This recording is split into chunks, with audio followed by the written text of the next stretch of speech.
नमस्कार साथियों, मैं कुमार आपका स्वागत करता हूं आपके अपने यूट्यूब चैनल एग्जाम अड्डा पे। आज के सेशन में हम डिस्कस करेंगे ग्रुप डी की वैकेंसी के बारे में कि क्या इसमें एज होने वाली है, क्या क्वालिफिकेशन रहेगी वगैरह वगैरह। तो यदि आप हमारे चैनल पर नए हैं तो प्लीज़ चैनल को सब्सक्राइब कर लीजिए। तो चलिए देखते हैं ग्रुप डी की वैकेंसी को डिटेल में। तो ग्रुप डी के फॉर्म भरने की जो डेट स्टार्ट है वो 23 जनवरी 2025 से आपका फॉर्म भरना स्टार्ट हो चुका है और फॉर्म भरने की लास्ट डेट है आपकी 22 फरवरी 2025 रात को 11:59 तक आप फॉर्म को अप्लाई कर सकते। बट हमारा आपसे यही कहना है कि आप 15 फरवरी से पहले पहले फॉर्म को भर लीजिएगा। और फॉर्म की जो फीस जमा करने का समय है वह 24 फरवरी 2025 लास्ट समय है। रात को 11:59 तक आप अपने फॉर्म का लास्ट पेमेंट कर सकते हैं। साथ ही साथ यदि आपसे फॉर्म भरते वक्त कोई गलती हो गई है तो उसके लिए भी रेलवे ने आपको समय दिया है 25 फरवरी से 6 मार्च 2025 तक आप अपने फॉर्म में करेक्शन कर सकते हैं। बट यहाँ पर कंडीशन एक दी गई है कि हर करेक्शन पर आपसे 250 रुपये का शुल्क लिया जाएगा। यदि आपको 2 बार करेक्शन करना है तो आपको 500 रुपये पे करना पड़ेगा। तो कोशिश यही कीजिएगा कि फॉर्म भरते वक्त आपसे कोई गलती ना हो। तो करेक्शन शुल्क कितना आपसे लिया जा रहा है? 250 रुपये का लिया जा रहा है प्रति करेक्शन पर। इतनी बात सभी को समझ में आ गई है। अब बात कर लेते हैं वैकेंसी की। तो रेलवे की तरफ से आपको 32,438 वैकेंसियां मिल रही हैं ग्रुप डी में। लेकिन मेरी अभी उम्मीद है और संभावना भी है कि अभी वैकेंसियों की संख्या बढ़ेगी, इसलिए अपनी तैयारी जोरदार बनाए रखिए। उम्मीद है ये वैकेंसी 1 लाख तक जाने की अगर बढ़ती है, लेकिन संभवता है कि वैकेंसी बढ़ेगी। अब बात कर लेते एज की। तो इसमें जो मैक्सिमम एज आपसे मांगी गई है वो 36 वर्ष तक मांगी गई है और मिनिमम एज आपकी 18 वर्ष तक है। तो जो कोई भी कैंडिडेट 1 जनवरी 2025 तक अगर 36 वर्ष का हो रहा है तो वह इस फॉर्म को अप्लाई कर सकता है। इतनी बात सभी को समझ में आई। अब बात करते हैं टोटल वैकेंसियों को जोन के आधार पर। तो यहाँ पर मैंने वैकेंसी को जोन के आधार पर डिस्ट्रीब्यूट की है कि किस जोन से कितनी भर्तियां निकली हैं। तो सबसे पहले मैं बात कर लेता हूँ नॉर्थर्न रेलवे न्यू दिल्ली की। यहाँ से 4,785 टोटल वैकेंसियां निकली हैं। इसके बाद वेस्टर्न रेलवे मुंबई की बात करता हूँ। यहाँ से 4,672 वैकेंसियां निकाली गई हैं। सेंट्रल रेलवे मुंबई से 3,244 वैकेंसियां आई हैं और चेन्नई से 2,694 वैकेंसी आपको देखने को मिल रही है। यदि मैं बात करूं गुवाहाटी से तो गुवाहाटी से 2,048 वैकेंसियां हैं। तो नॉर्थ सेंट्रल रेलवे प्रयागराज से 2,020 वैकेंसियां आपको देखने को मिल रही हैं। तो सभी जोन में जो सबसे कम वैकेंसियां हैं वह जोन है साउथ वेस्टर्न रेलवे, जहां से मात्र 503 वैकेंसियां आउट हुई हैं। तो यहाँ पर आपसे जोन वाइज वैकेंसियां देने का मेरा मतलब सिर्फ इतना है कि आप यदि फॉर्म भर रहे हैं तो फॉर्म भरने से पहले आप देख लीजिए कि किस जोन में कितनी वैकेंसियां निकली है, जिससे आपको फॉर्म भरने में काफ़ी सहूलियत होगी। इतनी बात सभी को समझ में आ गई है। चलिए अब देखते हैं एज की। तो यदि मैं एज की बात करूं तो रेलवे ग्रुप डी में नॉर्मल जो कोर्स के तहत एज होती है वह 18 से 33 वर्ष तक होती है। ठीक है, जैसा कि यहाँ पर नोटिफिकेशन में दिया गया है। लेकिन कोविड-19 के तहत आपको 3 वर्ष का एक्स्ट्रा बेनिफिट दिया जा रहा है, वो भी सभी वर्ग के लिए।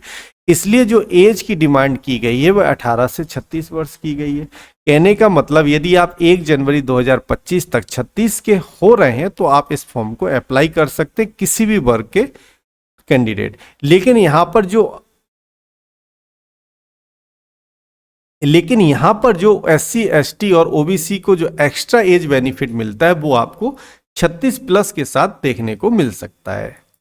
जैसा कि यहाँ पर एज में छूट की मैं बात करूं तो OBC को 3 साल का और एक्स्ट्रा बेनिफिट मिल रहा है। कहने का मतलब आपको 36 साल दिया गया है, उसमें 3 साल और ऐड कर देंगे तो OBC के कैंडिडेट 39 वर्ष तक के इस फॉर्म को अप्लाई कर सकते हैं। तो OBC के लिए मैक्सिमम एज क्या होगी? 39 वर्ष हो गई।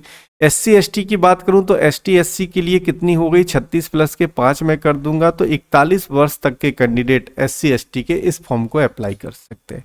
यदि आप लोगों की कैटेगरी एक्स सर्विसमैन की है या आप रेलवे में पहले से ही स्टाफ हैं तो उसके लिए यहाँ पर एज अलग अलग दी गई है। जैसे यदि आप रेलवे में पहले से स्टाफ हैं तो जनरल के लिए मैक्सिमम एज 40 वर्ष हो जा रही है और OBC के लिए 43 ईयर्स हो जा रही है। तो आप जिस कैटेगरी में आ रहे हैं तो यहाँ से आप देख लीजिएगा और अपने फॉर्म को भर लीजिएगा। तो यहाँ पर मैं सिर्फ इतना कहना चाहूँगा कि यदि आप जनरल से बिलोंग करते हैं तो जनरल के लिए मैक्सिमम एज आपकी 36 ईयर्स है, ओबीसी की मैं बात करूं तो ओबीसी के लिए मैक्सिमम एज आपकी 39 ईयर्स है।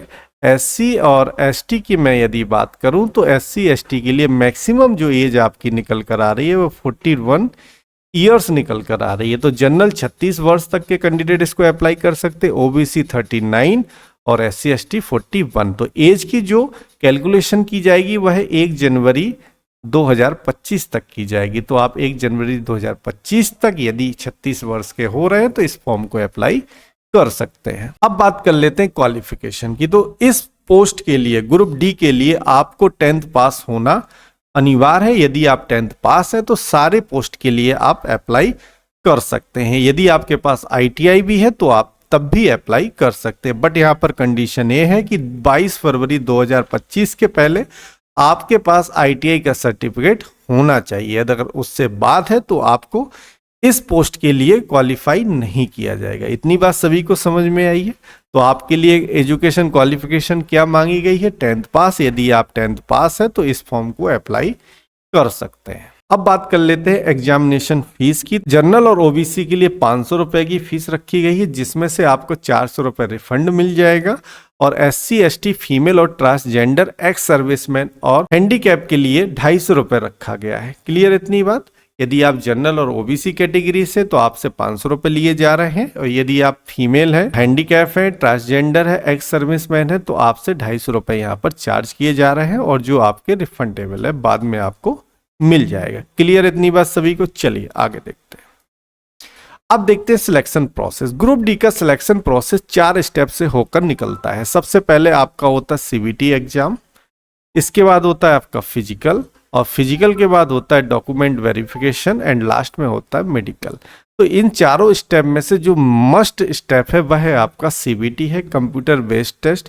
यदि आपने इसको क्वालिफाई कर लिया तो आपको फिजिकल में टेंशन लेने की कोई आवश्यकता नहीं है, और बाकी मेडिकल और डॉक्यूमेंट वेरिफिकेशन हो ही जाता। तो सबसे पहले अहम आपके लिए जो है वह है सीबीटी एग्जाम। अब बात कर लेते हैं यहाँ पर सीबीटी एग्जाम की। तो आप सभी लोग जानते हैं कि रेलवे ग्रुप डी में आपका एक ही एग्जाम है, इसके अलावा आपका कोई एग्जाम नहीं है। तो यदि मैं सीबीटी 1 की बात करूं तो इसकी टाइम ड्यूरेशन 90 मिनट की है। यहाँ पर 1 घंटे 30 मिनट का आपका एग्जाम होगा, और इसमें 4 सब्जेक्ट आपसे पूछे जाएंगे। तो सबसे पहला सब्जेक्ट आपका बन रहा है जनरल साइंस, जिसको हम कहते हैं विज्ञान। तो विज्ञान से आपके जनरल साइंस से 25 क्वेश्चन एग्जाम में देखने को मिलेंगे। मैथमेटिक्स या गणित की मैं बात करूं तो गणित से आपको 25 क्वेश्चन देखने को एग्जाम में मिलते हैं। रीजनिंग की बात करूं, तीसरा सब्जेक्ट है आपका रीजनिंग, इससे आपको 30 क्वेश्चन एग्जाम में मिल रहे हैं, जो सबसे ज्यादा है। तो इसलिए सभी लोग फोकस करेंगे रीजनिंग और मैथ पर सबसे ज्यादा। इसके बाद चौथे सब्जेक्ट की मैं बात करूं तो करंट अफेयर से आपको 20 क्वेश्चन एग्जाम में देखने को मिलते हैं। तो टोटल मैं क्वेश्चन की बात करूं तो ग्रुप डी में टोटल 100 क्वेश्चन आपसे पूछे जाते हैं, और 100 क्वेश्चन आपके 100 मार्क्स के बनते हैं। तो यहां पर मैं कह सकता हूं एक क्वेश्चन के लिए 1 मार्क्स निर्धारण किया गया है, जैसा कि यहां पर दिया गया है number of question each of the 1 marks. प्रत्येक क्वेश्चन 1 नंबर का है। लेकिन साथ साथ यहाँ पर नेगेटिव मार्किंग भी की गई है कि आपको 1/3 की नेगेटिव मार्किंग है। कहने का मतलब है यदि 3 क्वेश्चन आपके गलत होते हैं तो 1 आपका सही नंबर काट लिया जाएगा। तो ये तो था आपका सीबीटी 1 का पैटर्न। इतनी बात सभी को समझ में आई। तो सीबीटी 1 क्वालिफाई करने के बाद आपका फिजिकल होता है। तो फिजिकल की मैं बात करूं तो फिजिकल यहाँ पर 2 स्टेप में होता है। पहला स्टेप है आपको बिना वजन नीचे रख के 35 केजी के वजन को 2 मिनट में 100 मीटर तक लेकर जाना है, और इसके लिए आपको एक चांस दिया जाएगा। महिला वर्ग की मैं बात करूं तो महिलाओं के लिए भी 20 केजी का वजन आपको 100 मीटर तक लेकर चलना है, और इसके लिए समय दिया जाता है आपको 2 मिनट का। महिलाओं को भी एक चांस दिया जाता है। यदि सिंपल मैं भाषा में कहूं तो पुरुष वर्ग के लिए 35 केजी का वजन आपको 100 मीटर तक लेकर चलना है, और जिसके लिए समय दिया जाता है आपको 2 मिनट का।